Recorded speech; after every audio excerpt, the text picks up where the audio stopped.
আসসালামু আলাইকুম। আমি আজকে চিংড়ি মাছ ভাপা তৈরি করে দেখাচ্ছি।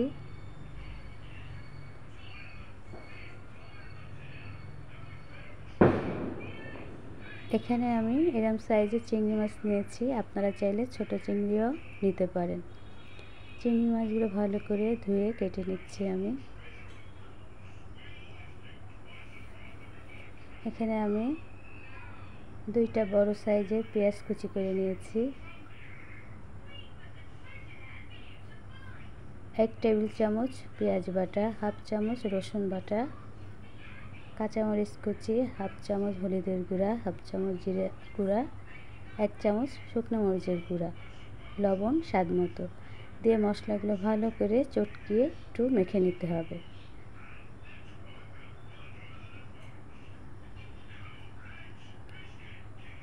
এখানে আমি 2 রকমের তেল ব্যবহার করব, সরিষার তেল আর সয়াবিন তেল। সরিষার তেল বেশি দিলে কি হবে, নাক জ্বালা করবে, খেতে কষ্ট হবে। এজন্য এখানে আমি 2 রকম তেল ব্যবহার করেছি। চিংড়ি মাছগুলো দিয়ে আবারও আমি ভালো করে মেখে নেব।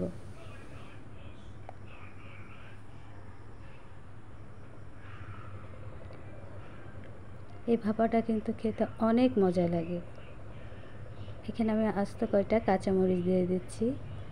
যাদের ঝাল প্রয়োজন তারা এটা খাওয়ার সময় একটু ডলে খাবেন, অনেক সুন্দর ফ্লেভার আসবে। আমি এরকম একটা স্টিলের পট নিয়েছি,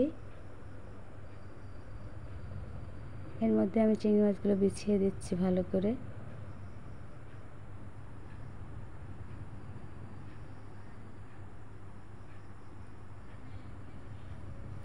এখানে আমি বেশি পানি ব্যবহার করব না, শুধু হাত ধোয়া পানিটুকু এখানে দেব। এই যে দেখেন, একটু পানিতেই আমার এটা হয়ে যাবে।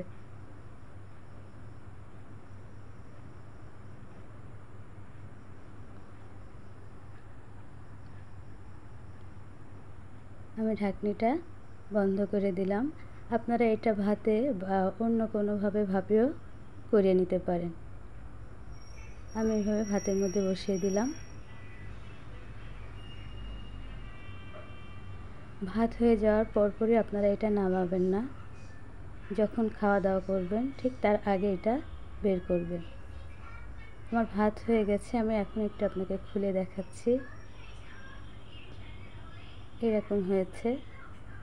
যখন আমরা খাওয়ার সময় এটা নামাবো তখন এটা আরও নরম সফট হয়ে যাবে।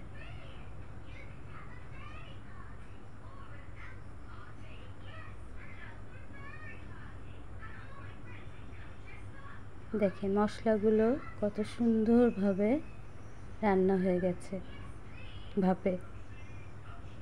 আমি আপনাদেরকে পরিবেশন করে দেখাচ্ছি।